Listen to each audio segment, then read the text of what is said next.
pleasure to be back here.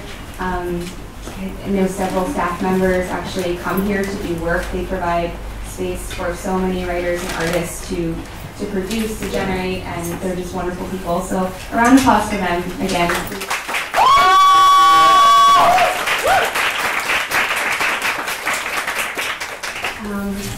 This issue is kind of a special one for us. It's our first issue that has a bit of a theme. Mary Gaitskill, we were lucky enough to have her read for issue 2, and over the course of time since then, we've had some conversations, and something we both had in common is that we love letters. And we've had many conversations about letters, the letters we've written, the letters we've received, the ones we never sent, the ones we wish we could write but could never send, and just kind of talking about what's happening to them. Are people still writing letters? And we had this idea, I had this crazy idea, and I was lucky enough that Mary said yes, to have this contest, which was kind of a crazy idea, with no real rules, which was just send in any letters or an ode to a letter, anything letter themed, and we got some really magnificent entries. And a lot of the pieces, and maybe you'll notice tonight, have sort of this theme across the board, even if it wasn't in the letter contest, of just this communication, correspondence. I don't know, I think you'll see that. But it's a special one to us. We have cake in the back, shaped as a giant mailbox. We have beverages of all kinds, and we will be selling several different issues, 3, 4, and 5, as well as t-shirts. And there are free postcards all over the place, so please grab a postcard. They feature issue 5 contributor Jack Martinez, and send them. Please keep these letters alive, keep postage alive. Thanks for being here.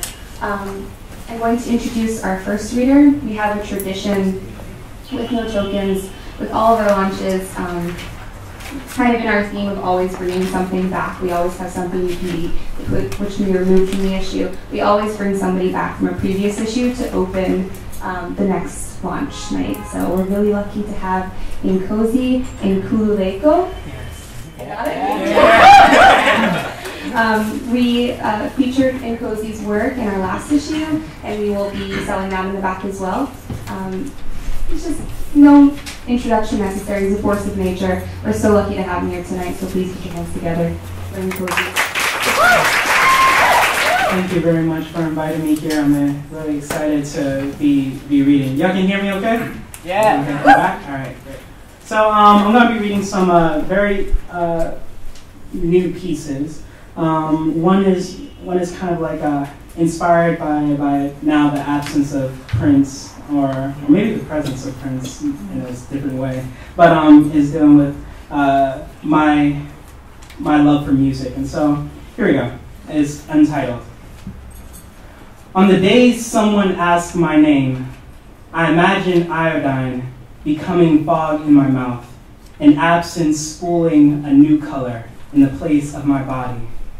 There's something good in being nameless, in being a swirl of mist looming in the periphery, palpable imagination of the body, almost a real thing. Cheers to being almost. When I raise my glass, in my hand a splotch of purple enters its fold. The wine reprieves me. I'm the human whose form of surrender makes me human. At night, I can't help but lean into my vices. The drugs whom rename me says I'm an orchid, a garden of paint, something to give my flesh a new coat when I wear myself out with music. I dance too long to my grief or my solace. Tell me which desire owns me. Tell me what will name me now. When smoke leaves my mouth when I sing, I think this is the only way to become emancipated from the self. The unthreading of the seam between my throat and the soul behind it. But I'm more human now, letting go the pool of violet smog when music smears onto my face. In a room, a guitar sits in my lap. I try to play a blues to be high a little while longer. But there's no song breathing from my hands, but I don't know that. I'm too far up to know silence is any different from noise. When I fall like a cloud, I'm then the element that which makes rain purple. A sadness coming over me when the groove tells me tomorrow I'm another day older. Before I knew I could die, I used to be nameless, 40 days after birth. A time my face could be anybody's, so transparent I could be seen through twice. Behind me is my other body, a strung instrument of eminence, playing its own tune when the human in me becomes addicted to being mortal. Reign over me, wash me a new face, something that turns lilac when I sing. I know when I welcome in the air, the thing that breathes me and allows itself to be breathed. My name then has no allegiance. It walks in the soundboard of a guitar, the hole that shelters a song from rain when the rain comes. My very last.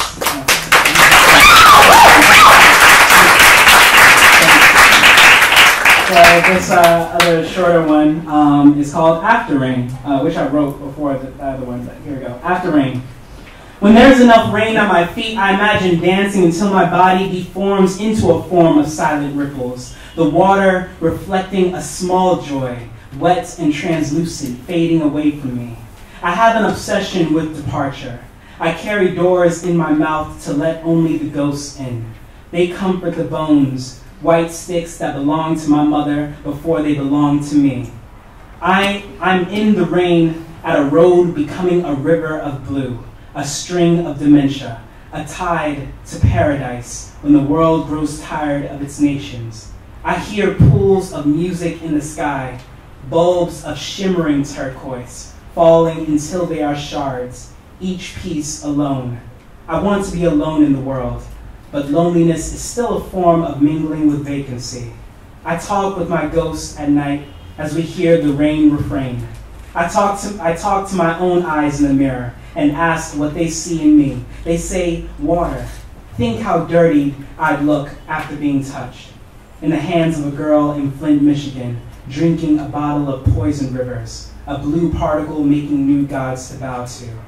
I am what the dead remembers, the sound of me now playing piano underneath the rain, the wood warping into the moist ground, but still singing beyond its drowning, wanting no one to be alone in silence. It's joyous to see the sky split after rain, the light and silver blanketing the world in its song, and everything that's here with me is everything that hears with me.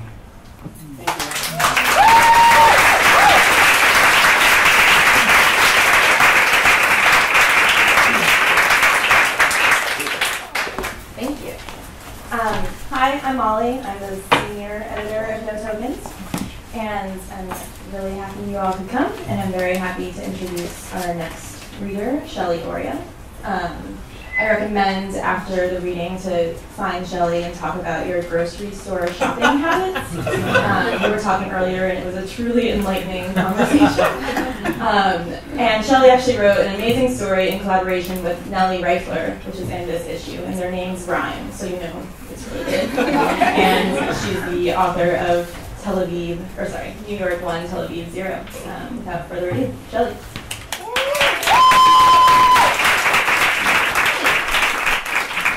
So as Molly just said, this particular baby is, I was going to say it's a baby I made with Nelly Reifler. That just sounded weird.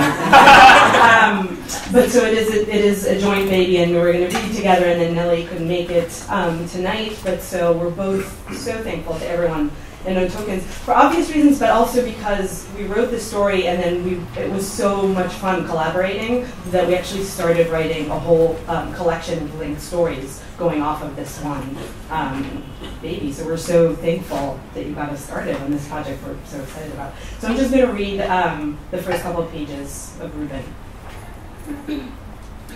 We were feeding that rat for 3 weeks straight before it uttered a word. Messiah, Wani said after 2 weeks and a day, you're full of crap. We're doing everything you said, the tamarind basmati, the glazed bacon, the popsicles, and nada, not a word. All it does is run around and squeak. I got a bad stomach ache, my woman's pissed off, and I don't know if you're shitting me or what. Patience, Messiah said. Messiah usually spoke in single words. The fog, with its peculiar dull orange tint, rolled in and pressed against our windows. Every morning was foggy in those days, the world outside our apartment obscured. When the end of the 3rd week was approaching, we took up Cuban cooking. If those plantains don't do the job, Lonnie said, I don't know what will. He didn't mean to imply that we might give up. The first word was more. Lonnie was not excited. What if that's all it ever says, he said. What if it just keeps asking for more and more food and never makes good on the prophecy? Then we become slaves. Fucking rat slaves. More, we heard again. We looked over at the rat. It was sitting on its haunches, wiping grease off its whiskers with its right paw. Hot dogs, Messiah said. What the fuck's that gonna do? Lonnie yelled. Technically, that's 2 words, I said. I was taking a break, I just had to, and was sitting on our sectional, flipping through the American Journal of Ophthalmology. I could feel the orange fog outside, a kind of damp presence seeping through the walls. I shivered. Come on, Lonnie said. We're in this together. He reached out his hand and pulled me up off the couch. We fed it hot dogs, and nothing changed. Messiah, Lonnie said. We keep feeding it the damn hot dogs, and it just keeps saying more, more. Bun, no bun, sauerkraut, onions, and it's just more. Lonnie was imitating the sound of the rat's voice when he said the word more. He was doing a pretty good job. I said maybe we should move the rat's cage from the kitchen islands to the dining table, where he'd be able to see out the apartment windows. The rat pressed its face through the bars, took a look at the new view, then waddled back to its old spot. More, he said. Lonnie groaned. Him, Messiah said. Things changed after that. I can't just push a button and start thinking of it as some sort of person, Lonnie said, so we figured we needed a name. The naming process did not go smoothly. At first, Lonnie wanted to name the rat after his mother, Lucille. He didn't care that it was a male. Names, gender, identity, it's all fluid these days, Lonnie said. I crossed my arms. He came around eventually, but we still couldn't agree on a name. Why should you get to choose? He said every time I made a suggestion. Then Lonnie woke up in the middle of the night and shook my arm until I was awake too. I can't believe I haven't thought of it earlier, he said, and he told me his idea. We named it Reuben, after Lonnie's best friend who'd been killed in a car crash 2 years earlier. I was surprised at first. We never talked about Reuben. But the minute Lonnie told me his idea, I knew it was perfect. Reuben responded very well to his name. Clearly the right choice, Lonnie said, sounding like a proud father. The fog is making everything look orange, I said. What is that? Lonnie shrugged. Emissions? Reuben started getting very specific in his demands around that time. There were no more plain mores. Now he was naming specific cuisines. He developed exotic tastes, and Lonnie didn't mind the extra cost or effort. He wasn't calling Messiah anymore either, and he stopped talking about how his prophecies were bullshit. He was completely invested in Reuben now, entirely convinced that we should allow him the time he needed. Be supportive. Reuben seemed a little less grumpy too.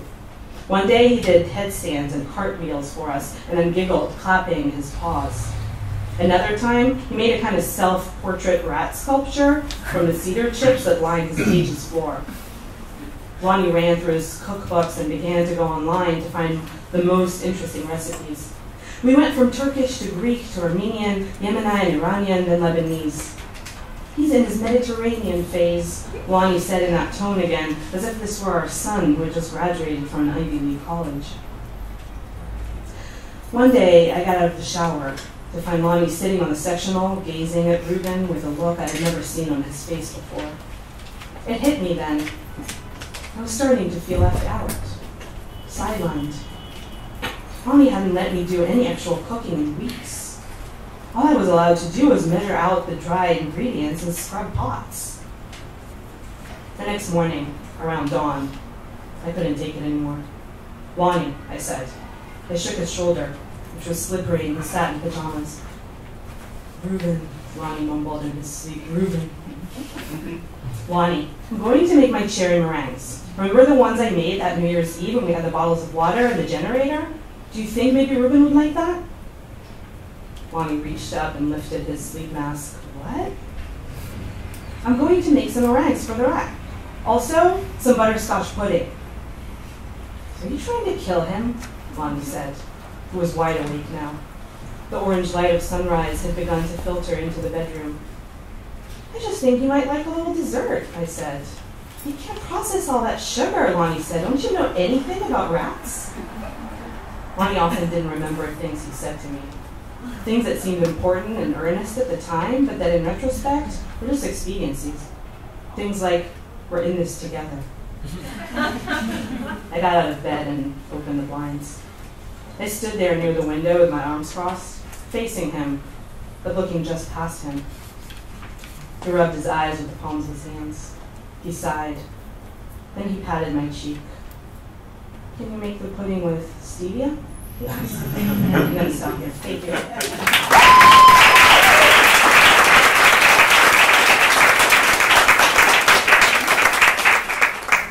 Thank you so much for coming tonight, for making tonight so special. I'm Lauren Hilger, I'm one of the poetry editors, and I'm so excited because tonight we have with us Bud Smith. Bud can do it all, poetry, fiction, essays. Today I read a glossary of terms that was amazing. It was a glossary of terms for heavy construction, and it was a treat. And regardless of the subject matter, Bud's writing is arresting and new, and I'm so excited. Help me welcoming Bud. So I work in an oil refinery in New Jersey, so it's great to be here, all the way here in the city. I used to live here uptown. I moved to Jersey City now. Today, though, there's been all these celebrity deaths, and my coworker behind me was reading the newspaper, and he said, "Oh my God, David Lee Roth has died." And yeah, I know. So I turned and looked at the paper with him. It's like a David Lee Roth from Perth Amboy, New Jersey. So we're cool still. David Lee Roth. But I want to read a poem about a baby and some other things, because, like I said, all this death. This is called "Take a Penny, Leave a Penny." A stork flies over the lake, dropping a baby to a woman paddling a canoe. She catches it like a touchdown, but her oars slip and fall into the water. Sometimes I feel like riding a steamroller over the graves, over the monuments, over the trophy cases. Compared to the river cutting the mountain in half, we flow only one way. Me and you, mountains and rivers, all the livelong day. Lava cools quietly in ash and rock, a cup of tea balanced on a headstone. And life explodes like a propane tank shot with a hollow tip bullet. Or peters out like a man swimming in a fog until he sinks for good. Sometimes I feel like a shadow doing pull-ups on a tree inside a cemetery. But luck knocks on the window. The window slides open.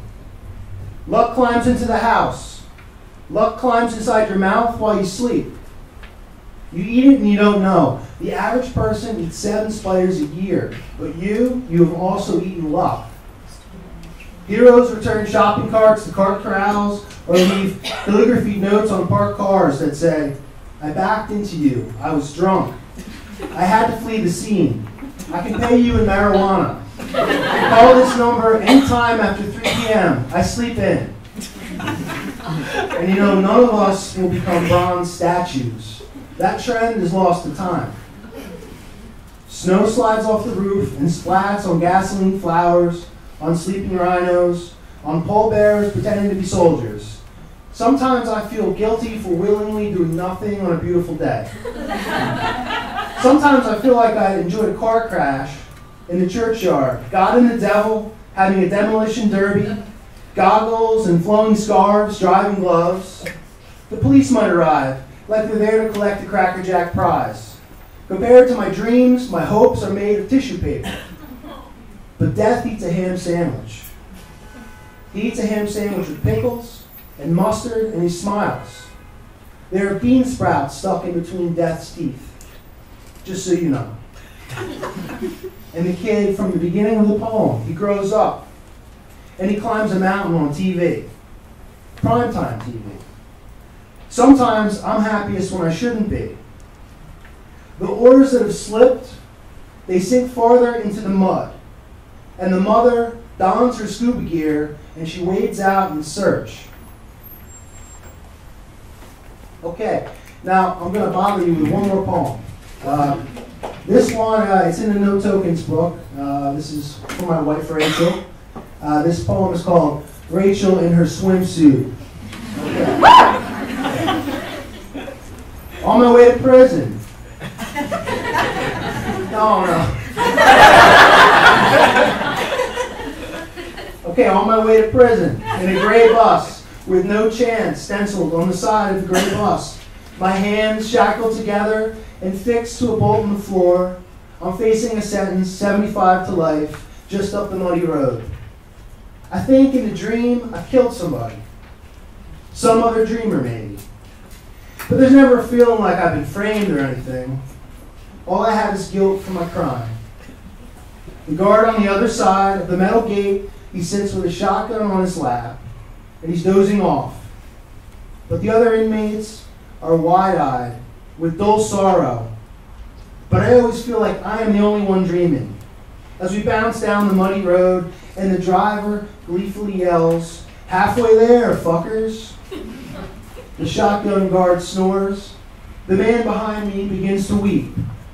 And I set my head against the sweaty window, and I almost cry too.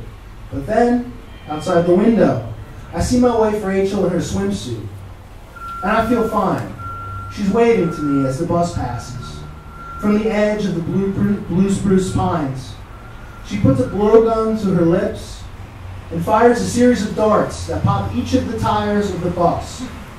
We skid to a hard stop, and the driver and the guard, they get out to look, and they walk around the bus looking at the tires all flat, and that's when my wife gets each of them with more darts in the neck and they fall over. Everyone on the bus cheers as Rachel takes the guard's keys. And she comes on the bus and frees as she can only me. Thank you. Thank you. That was awesome. I'm short. Okay, I am Leah Schnellbach. I am one of the fiction editors. The other two are sadly not here right now. One of them is maybe on another continent, I'm not sure. And the other one is reading in a different neighborhood, which might as well be a different continent. I hate it when they're far away from me. Okay, I am introducing, if it'll come up. There. Okay. I am introducing David Ryan. David Ryan is fantastic. I was lucky enough to take a class with him at Sarah Lawrence briefly when he subbed for Shelly's writing partner Nelly when she was large with awesome baby. That woman was never large in her life, even when she was a very That's tiny true, person. even with the baby. She was pretty tiny. Yes. But yeah, so studying with David Ryan was fantastic. So please understand when I say that his teaching pales in comparison to his writing. Is basically the highest praise I can give anyone because the story really knocked me out that we put in here. So, in honor of the person who is possibly present here tonight, in addition to all of us, David Ryan's writing is a party, and I wish his party would last forever.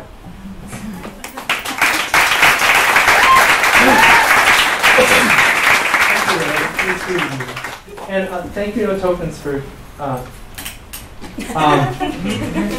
taking this story. I'm really honored to be in this magazine. You know, there are these magazines. How many? You guys, half of you have been in AWP, right? There are like a billion magazines out there. No Tokens is one of those ones.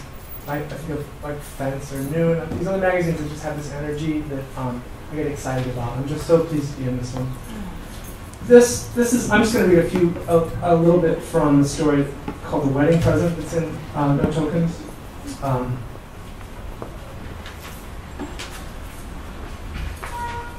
What did you make teaching people how to drive a car? Could you live on it? What if someone you were teaching how to drive recognized you? What if someone you were teaching asked, "Don't I know you? Are you famous? Were you? Weren't you in a band?" He wanted out. He had no idea how to get out. Emma had gone inside the drugstore to shoplift some mascara. Curtis waited outside in the car. He watched the other car with the student driver sign on its tail roam gracelessly about the lot, as if the transmission had been accidentally left in neutral and the car were moving of its own agency, rudderless. You got the cheaper drugs out of town. That's why he and Emma were here. Then you drove the hour back. You might stop at the abandoned motel along the way, but it didn't have a television. It didn't have a name anymore either. She called it the Bates. Let's just go to the Bates. Tall grass coming up through the cracks in the asphalt, orange spray painted DEMO 9, where there used to be a front office. The rooms had water stains on the walls and the smell. But the price was right. Any room had vacancy where the door could be kicked in should the weary traveler need a place to stop and hit and nod off a bit before returning to the city. The pool's tarp sagged, sunken beneath aeons of green rain. Somebody had driven a gleaming shopping cart into the water, left it beside a television shell, cathode tube shattered. One night they walked past the pool and found a family of possums splashing and bathing like children. He made out two silhouettes inside the driver's ed car. There was an old woman teaching a kid. The kid kept stopping the car, then lurching forward, wandering around like a stunned insect. Emma would be out in a minute now. He glanced in the rear view. There was saliva running down his chin. He and Emma had burned through the publishing advances he'd gotten for the songs. There was that greeting card jingle. That money, too, was gone. Still, occasionally you saw a comeback. It happened all the time, didn't it? It parallel parked again, the driver's ed car. You'd have to just let it go if you were sitting in the passenger seat teaching some frightened kid. The car drove over the parking spots reserved for the defunct muffler shop, another for lease sign. On the way into town, they passed a McDonald's that had gone out of business. When did you ever see that? Curtis felt a drug hangover pull just then, as if the sound of the word McDonald's had sent a wind-up inside his head, the small seizing, the snap back in his brain from the heroin the night before, the flash of sickness like a gnat knitting the space in his ear. His head flinched, and he heard a little gasp, and it was his own gasp. Then silence. The sun etched light into the dash. The student driver blew another parallel parking job, tried again, screwed too far to the right, tried again, better now. That sort of a job, you really have to let yourself go. The driver's education drama made Emma's exodus through the drugstore's automatic doors seem epic, an angel entering the morning light. The doors closed behind her. She had her purse and her shearling puff, no shopping bag. It was too warm for the coat, but she was always cold now. He turned on the ignition and let the warm breath of air conditioning start to cool. She was fine, walking more or less steady, not too fast. That slight lurch as if stepping in heels even when she wasn't. They both had that now. He saw it in the windows they passed. Now, behind Emma, the automatic doors opened again. An employee, some kid in a blue shop smock, the little white lettering of the logo, was following her. A rushed skip to his step. Emma reached the car door and opened it just as the stock boy, this kid, reached out and grabbed at her shoulder. Curtis said, "Just get in, will you?" But the stock kid had tugged away a bit of Emma's once expensive shearling puff, and there was her stained silk blouse now, where her thin and still beautiful shoulder arched forward. Blouse tugged the smooth skin over her collarbone, cream camisole strap. She called the stock kid something cruel, and her hand reached back, swatted, lip-scratched his youthful minimum-wage Milltown face, and she tumbled into the passenger seat and slammed the door on the kid's hand, his finger bones jacking audibly in the cleft. The stock kid screamed like a cowboy, a scrappy, howling falsetto. Emma opened the door again, just briefly enough to slam it this time up at the wrist. Then opened the door and freed his tenacious hand reaching in. "Employee of the fucking month," she shouted. But the stock kid's other hand slapped down on the front windshield, palmed the glass, as if trying to reach around the girth of the car and give them a big hug. "What the fuck did you get in there? "Just shut up," she said, "drive." And Curtis pulled the car away, slowly. This kid still there, holding on, chasing alongside. Curtis continued easy, letting the kid canter beside them, slapping the windshield with his good hand, holding fast above Emma's door with his other.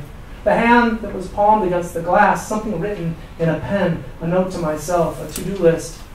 Curtis gunned a little, and the kid started running alongside. The one good hand with the palm scrawled and pen remained there on the front, as if still gently guiding the car to a place where he could read Emma her rights.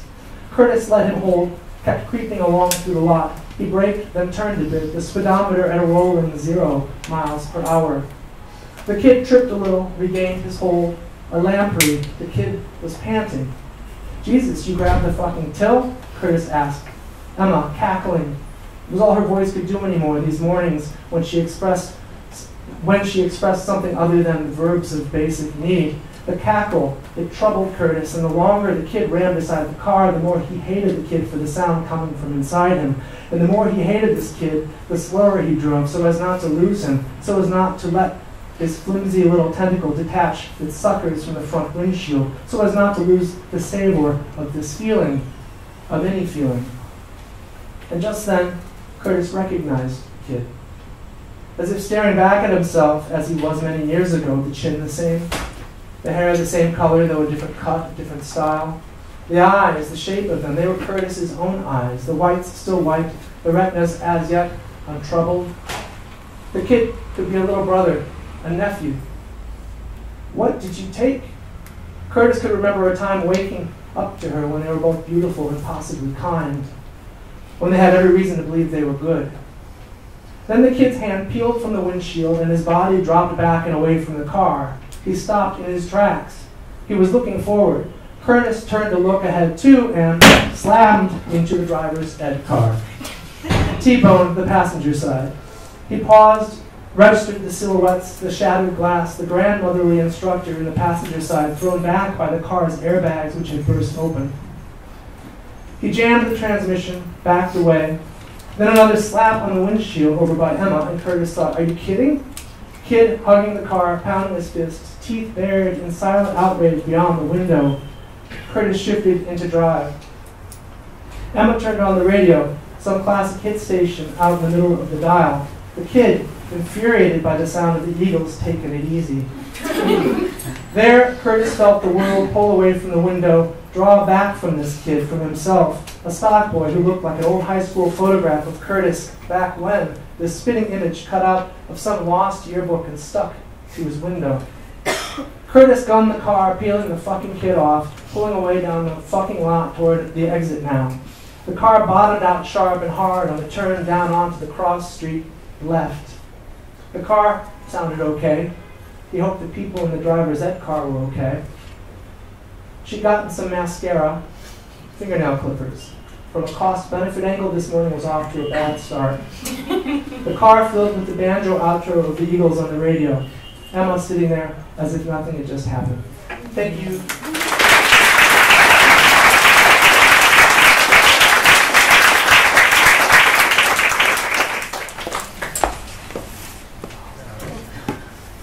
I'm honored to introduce our next reader. Tony Y. Pru's work is exquisite, crushing, and stunning. When we first read the first words to Drift Sessions, we knew this was a voice with whom we wanted to spend more time reading and listening. And you guys have to read this essay when I shoot guys. And I'm very excited to hear the work that's going to be read to us tonight. So please help me welcoming Tony Y. Pru.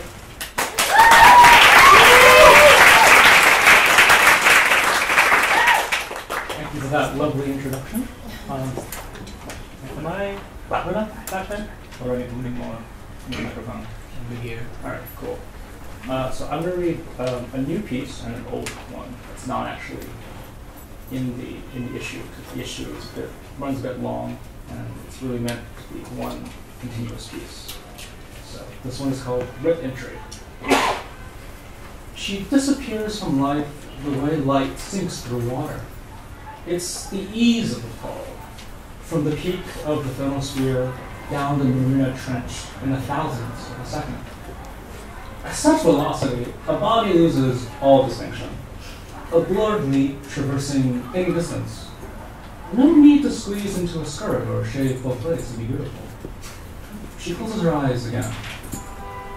No sunrise is quite as naked as the first morning after. How dawn seeps across the skin like a shame that refuses to break eye contact. That disappointment of a school bus arriving to collect you instead of a hearse. Even decades later, the mornings during winter months are buried with echoes of that pitiless blue glare. She has to dig herself out, the heaviness of waking up too soon. Above the regulation swimming pool, a field of discolored teeth hangs in the wind. Every few feet, a different shade of yellow fabric. Two junior high girls jump off the highest diving board and slip into the dark waters with barely a splash. From the empty spectator stands, the girls vanish quietly as paper ripping apart. They wait to resurface until after we've given up hope that anyone as delicate can hold her breath for so long. From far away, everything is forbidden. This one in theme of the letter issue is called A Letter of Disquiet on Colorful Paper. They're racing dragon boats as the first leaves begin to fall, catching fire from wake to wake. The summer we separated, I asked June to paint my nails the deepest shade of blue she knew, and promised to return when the last traces of sky wore away. By winter, the evenings had whittled down to a few flakes weakly clinging to my fingertips, but the season still wasn't right and never would be.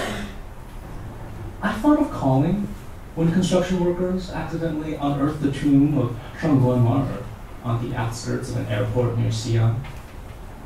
The archaeologists photographed 7 terracotta horse riders half mired in sand and a stone epitaph left without any bones or coffin beneath it.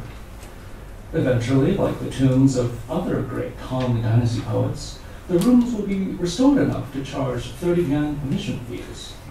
Then a gift shop opens, filled with plushy horse riders, novelty license plates with popular British names transliterated into Chinese characters, t-shirts that say Peking Great Wall, and maybe, if there's space left over, DVDs of the television series loosely based on her life.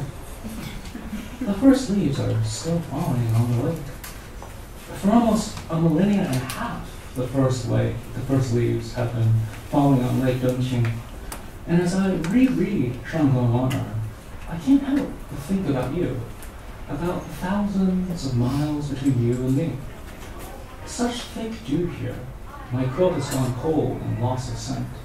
The moon sets and the world outside my silk mosquito net feels so empty I might as well be imagining it. If only I could sing one of those country songs that belong to us. What I wish is to send a letter far enough to reach you, even though there are no words in me except the thought, I am so sad without you, as if for the rest of our days we cannot help but live apart. Thank you.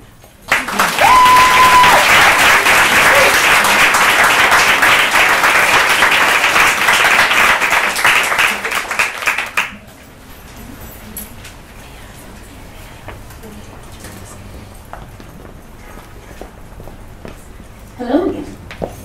I'm still short. I am introducing next K.A. Major. K.A. Major's work is, first of all, gorgeous, but more specifically, she peels emotion back with precision that makes me incredibly jealous, which is always what I look for when I'm reading things. It's like, if I want to be this writer, then they're going in the German. So, what I'm trying to say in a long and roundabout way is there's a lion in her pen, and you all need to listen to it roar.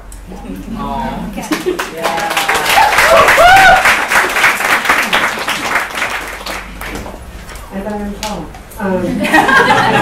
I'm also not worthy, as that is such a wonderful introduction, and I just want to tell everybody what an incredible and singular pleasure it was working with the No Tokens editors.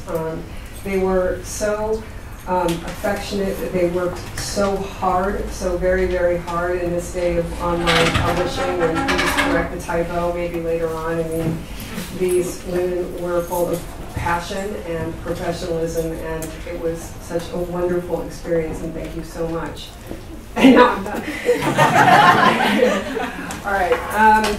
Okay, I've got this kind of... Sorry, I don't need to know. Thank you. Let's start her off. 18, summer. The season of the dashed ambitions of the undergraduate for a brilliant year that ended up being just, in fact, another year. The season where my article at last awakens in the heart of the professor. Graduate students and adjuncts feel their own false promise of summer break. There will be a week or two before summer classes, not that long. It's only one, they reason. The July long weekend and then a week or two at the end for focus, both glorious and then sad. So little real useful time, so little money. For myself, there are two distinct phases. June is a month where the days grow as long as they will ever be on this planet. There is something about daylight stretching beyond the dinner hour that makes me feel wise and patient. It's all the babies I've held, the babies of friends as a babysitter, putting them to bed in the still blue light. Yes, June is partly that for me, the face of a sleeping infant under a glowing blue sky, the miracle of patience in the pain of birth and then feeding and sleeping and just being here, the smell of white milk and the softness of bird delicate bald heads. There is something else to be said about life on June evenings. In my mind, we are all on porches, silently looking at our neighborhoods and then opening our mouths to express it, identify that thing we are reaching for. And it doesn't come out easily, or sometimes at all. We have a lot of readers, so I'm just going to do one. That was in the middle of a thing, and so I'm going to read one more thing. Because I was thinking about what actually in here was sort of humorous as opposed to just melancholy. We've all had enough of melancholy. Okay. There was the couple that hated running a stationery store.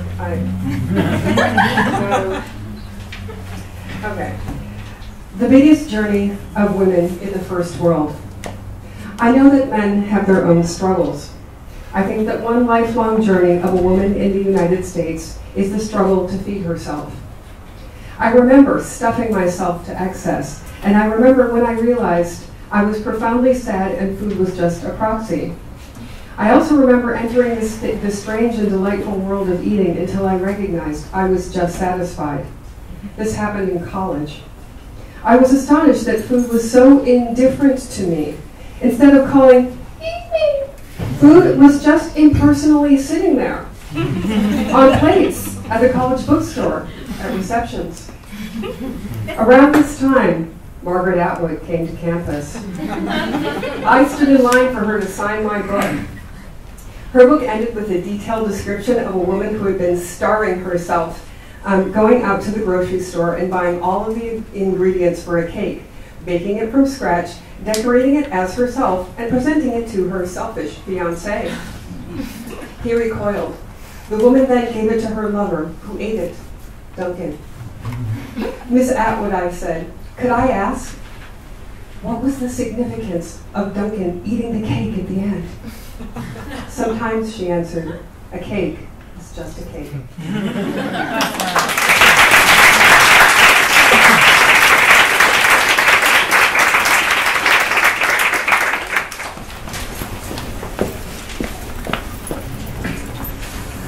I made the same mistake that I made at the last two launches, which is I never introduced myself. My name is Sofi. I'm the editor-in-chief.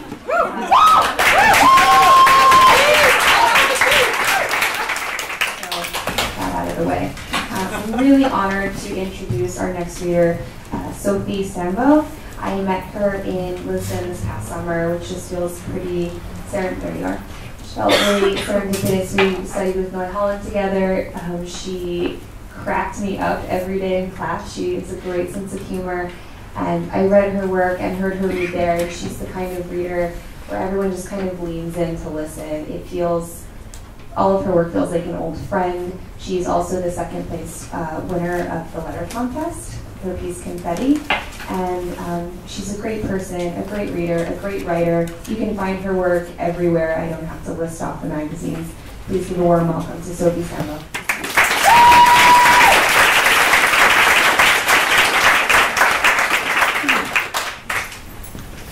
Thanks a lot, Katrina. You're a great writer. This is a fantastic magazine. Thank you very much for the award. I will try to read without stumbling too much. The story is called Confetti. Okay. We wrote letters to our pen pals in USSR, who we called unknown comrades. The teacher would come in with a bunch of letters from Soviet kids or the Little Russians, and randomly give us an envelope to each of us, careful to match boys with boys and girls with girls. This is how we started our relationship with the only country abroad who would care for us. It also helped us to practice our Russian. We told all the Oksanas and the Serozhas what we were up to, how great things were, and asked them for their diary entries. We exchanged wrappers from chewing gum, chocolate, and candy, the smell still lingering on them, and we inhaled, like junkies, the sweet scent of abroad. We had two kinds of chocolate wrappers. One was blue with a cow's face, and the other was yellow with a cup of milk. When guests would come over, they'll bring a chocolate, but for the kids, and a bottle of wine for the grown-ups. The Little Russians had 100 different kinds of candies, which they called confetti. In Bulgarian, confetti was the small, colorful paper dots left over in hole punchers. Stores would sell them in around New Year's. We would throw them in the air, and it would stay in our hair as a sign of festivity. Here in America, confetti is anticlimactically emptied from the office hole puncher into the trash, without a party or a carry reward. So to thank Oksana for her gifts, I would send back foil chocolate wrappers carefully ironed with my index fingernail. Shortly after all those transactions, communism fell, and I immigrated to New York. Once I had the stupidity of sending my tips back home to Bulgaria, $20 in an envelope. I wrapped them in wax paper, on which I reported how good everything was and how great America felt in person. The people sort of proved that yes, she's correct. My family in Bulgaria never received that, or any other letter that came from me since. Mailboxes in the buildings had these holes on the bottom, big enough to push in two index fingers and push other people's mail up or out of the slot. People used to pilfer like that whenever someone received Parallels, a black and white magazine with highly censored reports and photos from around the world. We didn't think it was the neighbor though. After all these years, everyone in the building knew everyone else, and Parallels was no longer in circulation. There were tons of more colorful and interesting magazines that no one could afford, so nothing worth stealing was delivered. We knew that some auntie in the post office was meticulously combing the international mail for money, finders keepers. She was probably still eating the Little Russians candy that she withheld once upon a time, leaving only the wrappers, since you were supposed to give something to the kids after all. I imagined the naked candy aligned in rows in front of her like a communist parade. More than 1 million Bulgarians had immigrated in the 90s, so it was a good business venture she had going on in there. Once I wrote in the envelope, "Dear Auntie, in the post office, there is no money here. Please deliver it to family so-and-so." No, she would not. Naturally, I stopped writing and would rather call once or twice a month if I made enough in tips, since phone cards cost fortune then. My family would be very careful about what they said, because they were convinced the phone lines were still being tapped 9 years after the communism fell. They wouldn't tell me if someone divorced or drank too much or lost their job or got sick. Negative information somehow exposed us, and we didn't want to be exposed. When I told them how much I earned, they started singing to cover up the number of someone. So someone wouldn't come running and kidnap the entire family for ransom. I made like 100 hours a week, but it was a fortune in their eyes. There is this expression in Bulgarian slang where someone asks you, "How are you?" and you answer, "I'm a bomb." So my father would say, "Everything is a bomb," which meant things were great even though they never were.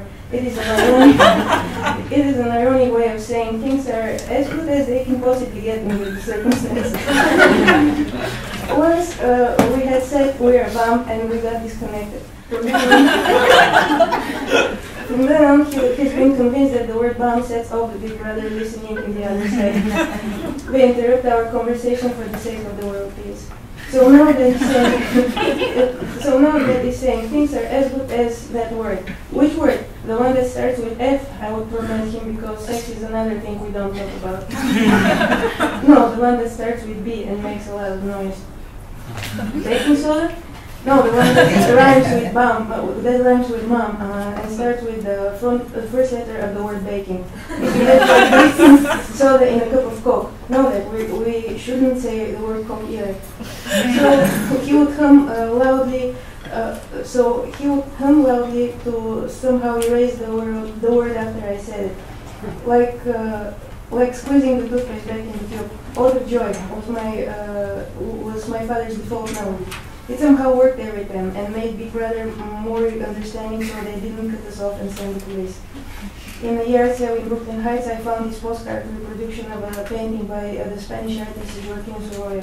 Two girls holding hands, the taller getting into the ocean and the shorter one following. The taller girl is wearing this oversized tank top, and her shoulder strap has fallen down.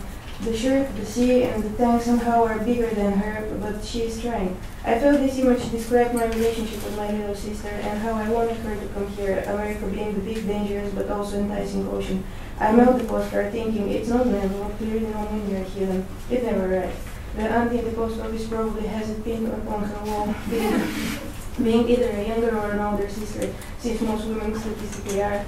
Speaking about statistics, there is a 30% chance her sister or another family member ended up in the States, so that adds even more sentimental value to my postcard on her wall. What can I say? We're bound, and I'm happy to help.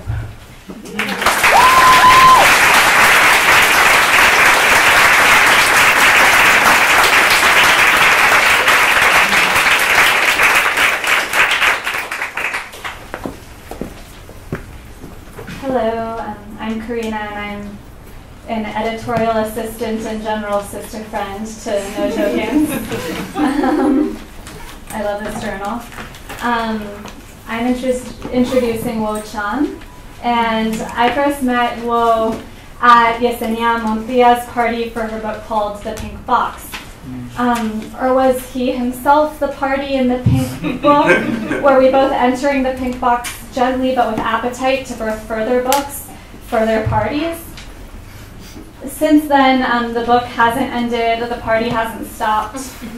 Wo's face and words haven't disappeared but have multiplied on the screen of my mind. Wo is a performance artist, and everything his art touches at whatever distance turns real, as we must remember it always was. Thank you.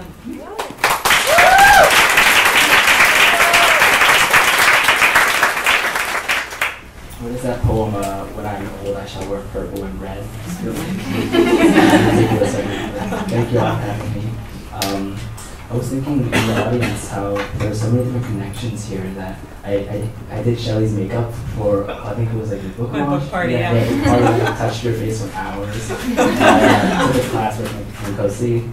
And my mentors in the audience and some people from undergrad are here. It's just all coincidental. So I guess it's so cool how poetry gives you friends all over the city and maybe all over the world eventually one day. But yeah, so Muna. Hi Muna. We were fellows together, and this is a way to introduce what I'm gonna read. But we were fellows together at the Asian American Writers Workshop, and we were sent off to go into the woods and write poems, or write stories and poems in this thing called a writing retreat, a residency. So we were up in LA, and I was panicking because I was trapped in nature and anything we were good at. So I started writing these correspondences to nature in the form of like long at tweets. So these are my at nature poems. At nature, you're gross. What's the after spray, noted animal and charcoal that belly up, wool sheeting dead in the road swells? What is nature but fly house of butter and blow? one with a decorated wing and the other iridescent skull. The sight of meat disgusts me when I look in a mirror. I entered nature once, sheathed in borrowed afterbirth and a baseball cap of which I wore one backwards. It was the birth, best dressed, and yet I was not stopped for a photo, nor lashed sideways with rainstorm nor hail, nor offered one shit of a black bear laid underfoot. What is gravity? And are we entitled, as floaters by, that we sometimes are the smartest dumplings on the map and the dumbest, lost in the fields of thistle? Quotation marks launch into the sky and never close. Have you ever stuck your hand into a bag of turkey meat? Because the water here dries me, and for myself I have mined 4 days of smegma. Nature, how well do you know America? Have you met ever her, the androgynous here and now, as in time and space, face fucking riddance, interrupted hacks and wet chins? It was cosmic. On a hill blasted with Wi-Fi, I chased monarchs through a field of violet time. Telling you this, my docu-self huffs a red Sharpie and carves on you an X. You are here. You are here too. Voyeur, stunted and schlaffed out in crud. Your fingers swell like angel cake in my mouth.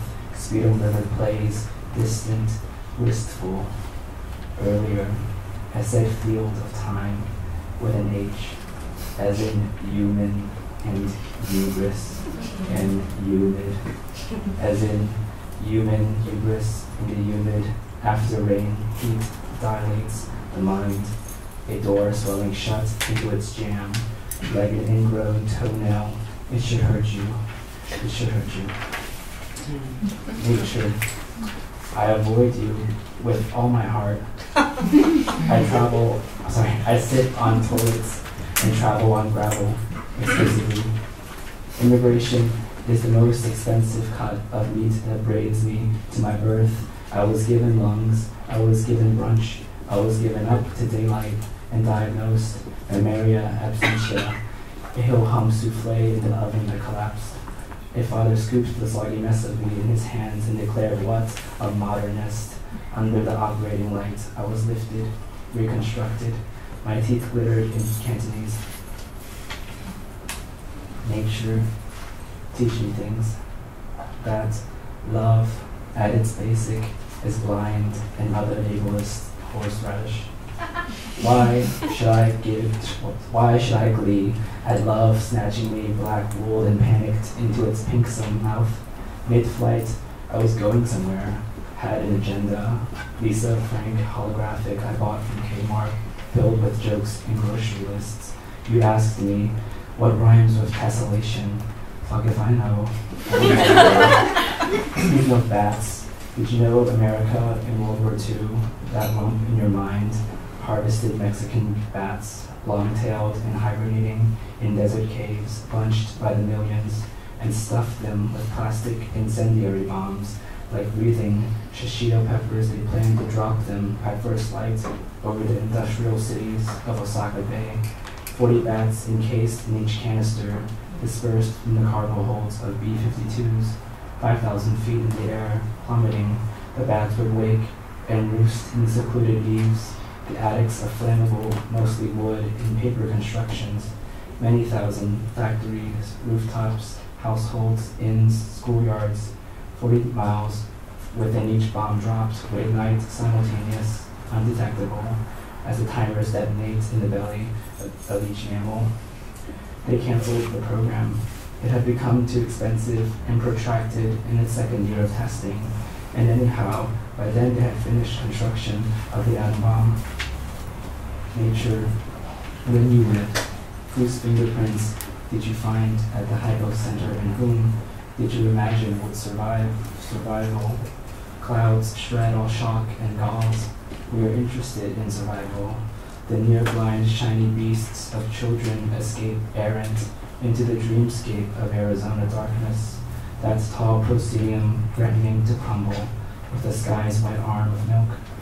Your own paper-thin collar, kindergarten and pregnant belly load to an alien fire. Those still built on Earth, still built on earth, and how and why for annihilations there are not synonyms, no sound in a language sought can reflect the real nests of napalm, giant stars huddled on the ground. Thank you.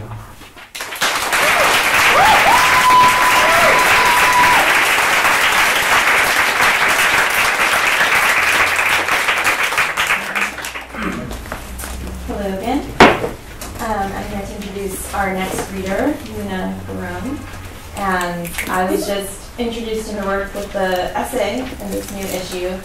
And it's insightful and warm and made even better by these really amazing old family photographs incorporated throughout. So you should definitely check it out.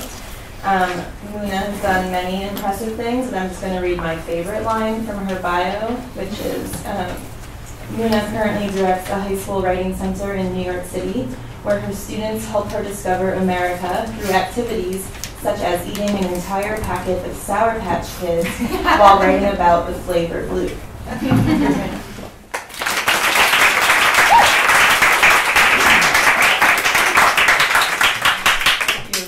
for that. I'm so honored to have my piece and no tokens, as is everyone else before me said. This is my first nonfiction piece ever, so thank you for picking this up. If we didn't wear a sari, word would reach the main office that so-and-so's wife was not wearing a sari today. Amma says to me between fits of laughter over the phone. Then they would call our husbands to the office.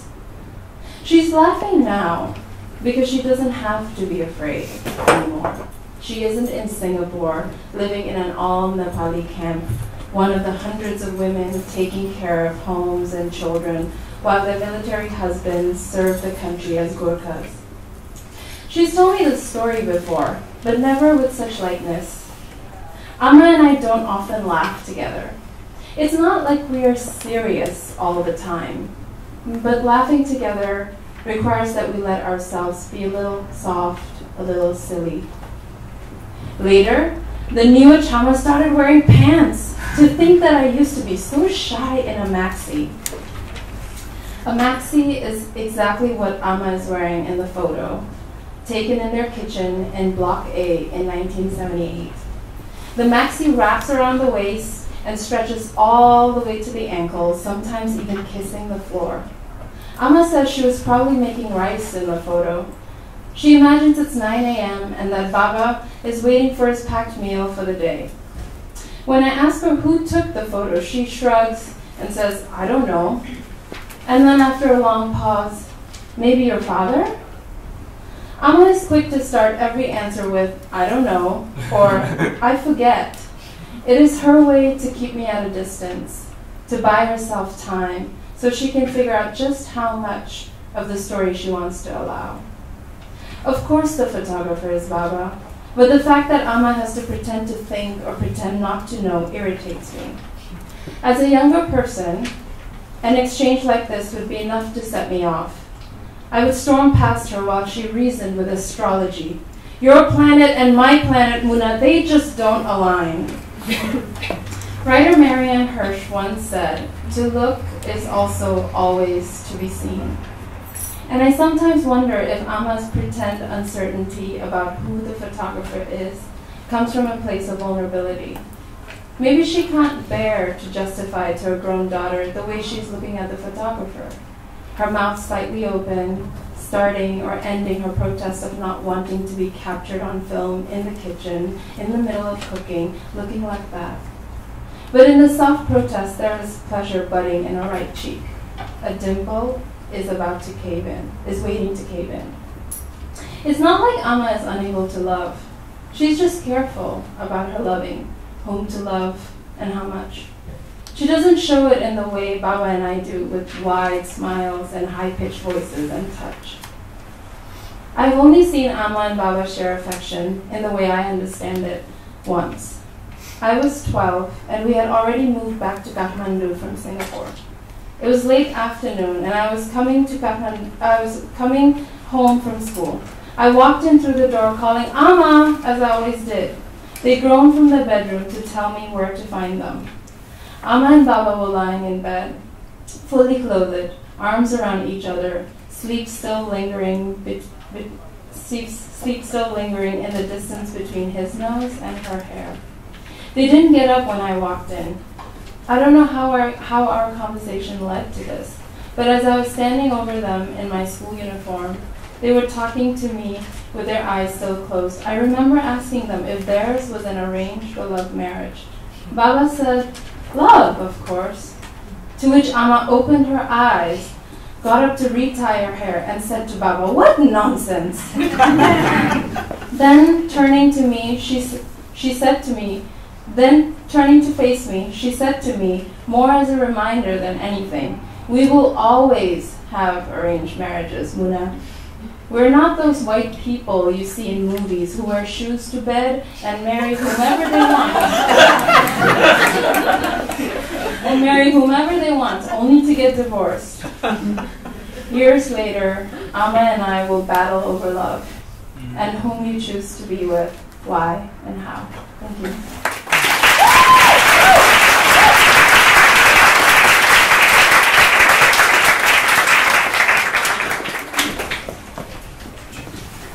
Lovely, thank you. Okay, this is the last time you're going to see me until after the readings. I am up here to introduce Michael Sharick. Woo! Michael Sharick and I share many things, chief among them a love of MST3K. And I'm going Mystery Science Theater 3000. I'm a geek, I forget. The important thing to know about MST3K for this evening is they're based in Minneapolis. You know who else was based in Minneapolis? When I read Michael Sharick's story, it is included in this journal. Now, I've known Sharick for years at this point, but when I got to the end of this story and I realized the import of the story, the emotion of the story, despite knowing the author for years, and despite, sharing lots of silly, laughy references with him, I started to cry at the end of the story, which is, if you can make me cry, you're really good. That's what I'm saying. But I know he never meant to make me cry, and he caused me the opposite of pain. Welcome, Michael Sharick.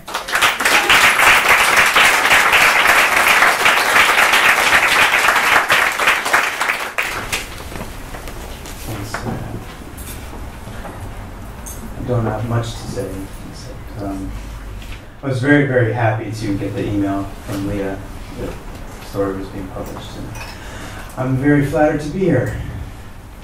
Also, there are Robinsons in this story, which have nothing to do with Joel Robinson. Damn it. Yeah, sorry. That's right. You get it, you get it. I was over at Duke's place feeding the dog and delivering his smokes, which he's not supposed to have, and Karen calls. Right at Duke's house, she calls for me. She asks, "Can I please drive to Albany and pick up the Robinson family at the airport? They're on their way home from Disney World, and someone from Make-A-Wish forgot to book them a ride." "They're not consumers," Karen says. 15 years she's been hospice director and still can't make her voice go from ask to tell. There's the mother and 3 kids. One of the kids is sick, but I don't know which one or sick with what, but it's Make-A-Wish, so you can bet sick like close to dying and death sick. I ask her how she knows where I am. "Also," she says, "the Robinsons don't know how they're getting home, so you'll have to make a sign with their name on it." I say, she must be kidding me. She says, "We're giving you mileage on this one?" I say, "I'll make the sign." I would have loved to dress the part and put on a black suit and a little cap, but my suit is at the cleaners and I don't have a little cap, so I go in my Carhartts and flannel. Luckily, the Robinsons are easy to spot. The mother is like all the women around here, over and underweight at the same time. She wears the gray Reeboks and the sweatpants and the t-shirt with an airbrushed howling wolf she probably got at the fair 10 years ago that barely covers her gut, and I bet anything she wore it every day at Disney World. The 2 kids are called Bobby and Jane. This I find out later. And they're yellow-haired twins, and they both have that spacey grin you get from breeding too long in the same zip code. They bother me, these kids. The foreheads are too high, the cheeks sink into the face, and little brown rings hover around the eyes. I'm thinking maybe it's hunger, but they just came from an all-expense-paid vacation. Also, and this makes it just too perfect, they wear matching Mickey and Minnie Mouse ear hats. And there's one other person, an older daughter, Annalise. She's maybe 20, 21. She's attractive, but not in any way I like. She carries a green pocketbook and drags 2 Wilson duffel bags behind her, their only luggage, which is good because I didn't even think about trunk space.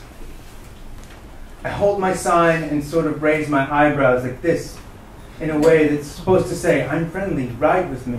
But the Robinsons walk right on past. I guess but walk is the wrong word. Mrs. Robinson sort of hobbles. Bobby and Jane bounce and bound like rabbits with missing legs. Annalise has a limp like a young person should never have, dragging those duffels. I second guess my sign, and I wonder, and I immediately feel bad for wondering, can the Robinsons read?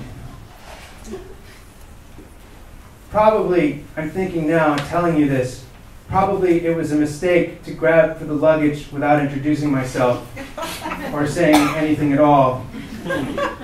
But in my defense, I think airport security was very rude. You don't look like a limo driver, said the security guard. My suit's at the cleaners. So we're out on the interstate and I make the mistake of asking about their trip.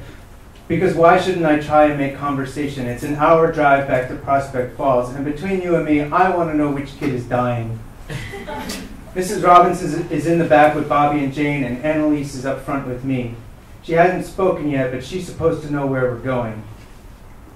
They change the sheets every day, says Mrs. Robinson. This woman, I swear, has had the same pair of glasses since the 90s.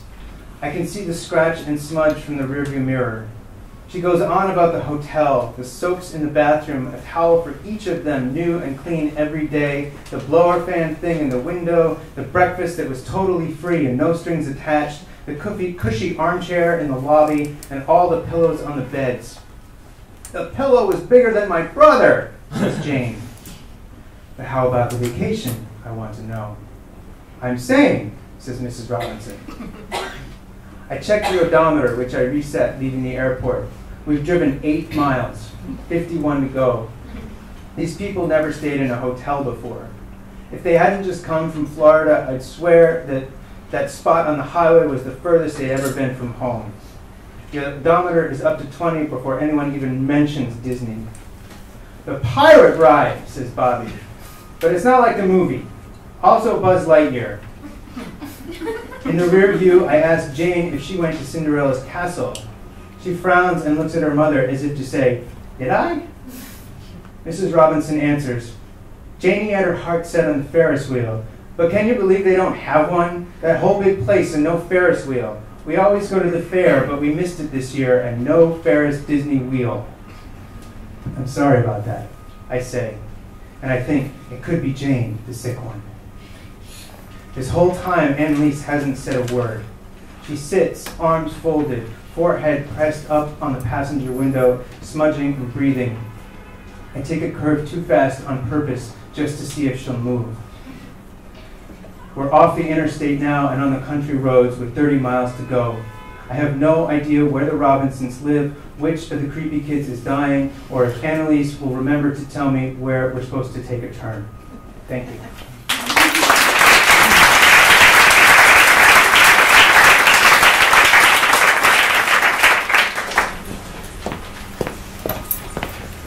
To all of our readers so far. I'm going to introduce our final reader. Before that, because I'll just let that be the end, I want to thank Center for Fiction again, thank all of our readers. We are launching a new website this week, notokensjournal.com. So we will, for the first time, be publishing some of our work online from previous contributors, some new ones. We're going to have audio, video, interviews, cross-issue interviews between contributors, which I think is really exciting, and we'll be opening submissions as well. So keep that in mind. We'll be making announcements at notokensjournal.com. We are independent. We're all volunteer. It's entirely donation and book sales that help us continue printing this. So please consider buying an issue in the back. We work really hard, and as you see tonight, there are so many talented, wonderful people in here and so many different voices from around the world. So consider buying one. There will be cake at the end. There are drinks. Thank you, Hannah, our bartender, for making this.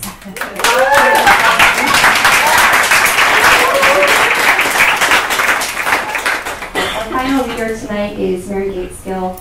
I grew up with Mary Gaitskill's work. I feel so lucky now to call her a friend. And she's such a special writer. Recently, I had my 13-year-old cousin saying she was discovering Mary Gaitskill's work for the first time. And then I have all my friends and editors reading The Mare, her newest book, for the first time. And then I have my mother saying, can I bring my book tonight for Mary Gaitskill to read? And she just dazzles everybody across generations, across time. And I mean, that's a special writer. So please, I feel so lucky to have her back, Mary Gaitskill.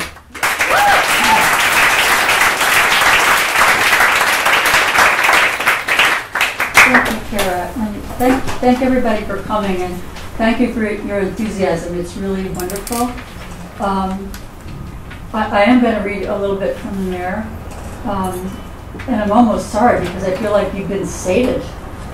You've been like totally sated with really like verbal beauty for like the last hour and a half. So I hope you can even concentrate. I hope you can even take a little bit more in. It's kind of a narrative that you. Anyway, I won't take up any more time. I'll just read it. I'm starting in the middle, so I have to explain a little bit. It's told mostly from the point of view of a 13-year-old girl. Actually, she's 11 when the book starts, but she's 13 in the section I'm reading. She lives in Crown Heights, but she spends time upstate New York because of an organization called the Fresh Air Fund. She stays with a couple named Paul and Ginger, but she's really in love with a horse named Fiery Girl, that she's named Fiery Girl. She's also in love with a boy named Dominic, who is 16 and has a girlfriend.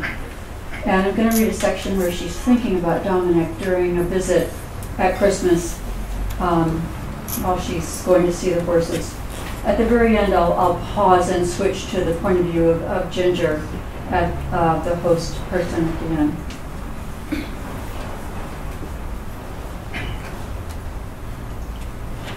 The tree was still beautiful, and I still had my favorite striped glass ball.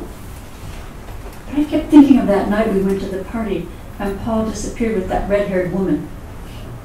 I didn't know if everything was the same with Ginger and Paul, or if they were pretending. So nothing seemed the same to me. So I pretended too, and waited until I could walk to the barn. Even that wasn't the same since Fiery Girl wasn't there anymore. But still, I walked over in the cold, with steam coming out of my mouth like I was a horse. Half the sky was full of white clouds. The other half was black with a lot of stars. There was ice in the paddock where I first rode. He said, "It ain't was it was with Sean. You know that." The horses moved and breathed when they heard me, but I didn't hear them talk. I realized I hadn't heard them talk for a long time. I guess because I wasn't a kid anymore. I went to Joker because I hadn't seen him since the day me and Fiery Girl rode past him. He was glad to see me, but too nervous for me to pet him. He kept moving around, and then he sneezed in my eye. It made me almost laugh, but I wanted to touch somebody, so I looked for Risa, my first horse. She was lying down, and I wanted to curl up on her, but I couldn't because she got up when I opened her stall. She looked at me with soft eyes and stood quiet and let me get warm on her. I remembered how it felt that first time. I felt love for her. I rubbed her and scratched her back where she liked it and looked out her window at the night. It started snowing. He said, "You know I have love for you. You love me?" It was late when he finally came. The kids, Rochelle and Jason, were asleep. He came in looking angry. Then I realized, no, not mad, scared. Something happened that he wouldn't say what it was, said I shouldn't know. He kept walking around. He said they wouldn't come here because nobody knew about here. They'd go to Brianna's place. He needed to stay with me. That I know when Crystal would come back. I didn't know exactly, but I knew it would be late. He could stay until then. Jason heard us, I guess, because he came in the room holding his little 3-year-old Dick and looking sleepy, bug-eyed at Dominic till I kissed him and put him back in bed. When I came back in the living room, Dominic was cooled down. He sat close to me on the couch, but he didn't look at me, he texted. I could smell him, and the smell of him scared me, and I didn't know why. I tried to bring back the warm feeling of when he crouched down with his legs open, but this was not like that. His sideways face was hard, and his hands didn't care about anything but texting. He worked his phone. I didn't move, but I went toward him in my feelings, hurting to touch him. He closed the phone and put it on the table. He looked at me. He started to talk and then stopped. His eyes saw my feelings, and I let him see. He said he had to do something, and he picked up the phone again. He opened it up and stared at it. And then he put it down and looked at me. He touched my face with his hand. I felt the phone pull on him. I had words I couldn't say, but he heard, and answered by kissing my mouth quick, like he meant to move away. But he didn't. For a second, he pulled back and I felt him soft, waiting like a horse, waiting for me to tell him which way to move. Like a horse, he heard my answer before I knew I gave it. And we kissed for real. And he made these little noises. Little. And because the noises are so baby, I touched the back of his head, like I was going to protect him. Next thing I knew, he kneeled and pushed my legs apart and put his hand and head on my breast. I pulled my shirt up and he touched them and kissed them. It felt so good I got scared and my body trembled. He rose up and kissed my face and said, "Don't be scared. I ain't gonna hurt you, boo. We ain't gonna do it all. I can't. I'm with Brianna." If you with her, why you with me like this? Why are you calling me boo? I don't know. I shouldn't. But I need to touch you. I want to feel you next to me. We can at least do that, right? You know I have love for you. You love me? I said yes by kissing, and we went in the next room where there was a bed. We took off our shirts, and I saw words on his chest tattooed in big, mad, beautiful letters, like, "You humble my adversaries and I destroyed my foes."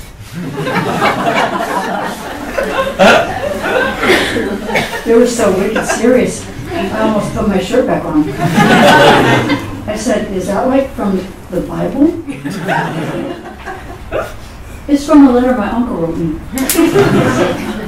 But yeah, I think he got it from the Bible. "You believe in that?" I asked. He said, "Not in the Bible this way. I ain't even read it. But this, I like." And my uncle, he like a father to me. I touched his chest with my hand and kissed it. I took off my bra and we pressed hearts together. We talked about his uncle and about Sean, and how my grandfather talked to me, and what happened that night after I went home. About his sister, and how he got split up from her when his mom moved in with his boss up in Washington Heights. Also about Fiery Girl, the time I cleaned her dirty stove, and she talked to me. He told me about how he used to think he could be an actor. He said he acted at this charter school he used to be at before he got kicked out for assaulting a teacher. They put on plays, and he was Romeo in one of them. I laughed. I said, "You mean like for art thou?" And he said, "Yeah, you don't believe me?" I said, "No." And he promised next time he saw me, he'd show me the picture of it that his teacher took. And the whole time we were talking, We were touching everything. I took off everything except my panties, and he touched everything like it was a dream. I unzipped his pants and I saw him. There was nothing ugly or crocodile, because it was him. Even more than his face. And I kissed there like it was his face. I heard him laugh very soft and I looked up. Was kissing it stupid? But I saw his eyes soft and his lips smiling, and I smiled too. He said,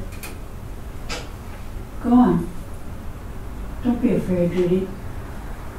It ain't what it was with Sean. You know that. Love me. Show me love." The horse lay down again, curled with her nose down almost in her bedding. I went and sat against her body for heat. Out the window, the snow was like the beginning of an old black and white movie, where they show the outside of the house in the snow, and then the inside, where everybody's living the story. I took out my phone and looked. Nothing.